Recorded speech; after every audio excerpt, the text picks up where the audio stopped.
میں نے چوٹی پیشاب کی، پھر استنجا نہیں کی، بس نماز پڑھی میں نے، اور نماز کے بعد پھر یاد آ گیا کہ آپ نے استنجا نہیں کیا ہے، تو ابھی نماز کا حکم کیا ہے؟ سوال صاحب کے یہ سمجھ میں آیا کہ جیسے استنجا کرنے کے بعد آپ نے فوراً وضو کرا اور نماز پڑھ لی، تو ایسی صورت میں نماز ہوگی یا نہیں؟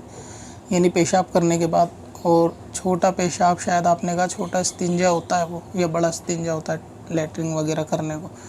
تو اگر ایسے نماز آپ نے پڑھی ہے اور کپڑے پر یا جسم پر کوئی پیشاب کے نشان نہیں تھے، یعنی کوئی قطرات نہیں تھے، اور اسی طرح نماز پڑھ لی وضو کرنے کے بعد، تو بہرحال نماز ہو جائے گی، مگر یہ کہ استنجا نہ کرنا یہ ٹھیک نہیں ہے، اور بہت سارے لوگ کھڑے ہو کے پیشاب کرتے ہیں اور اسی طریقے سے چلتے بنتے ہیں، تو یہ بھی یہودی اور نصاراؤں کا طریقہ ہے،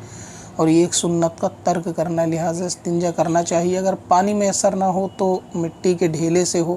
لیکن استنجا ہو۔ بہرحال یہ کہ اگر نماز اس طرح پڑھی جائے گی تو نماز ہو جائے گی، جبکہ اور کوئی مانع شرع نہ ہو۔ اب اپنی ضرورت کے لیے آسان وظیفہ تلاش کرنا ہوا اور بھی آسان۔ وزٹ کریں wazifa.sbswarsi.com پر اور اپنی دین و دنیا کی بھلائی کے لیے پائیں ڈھیروں آسان وظیفے۔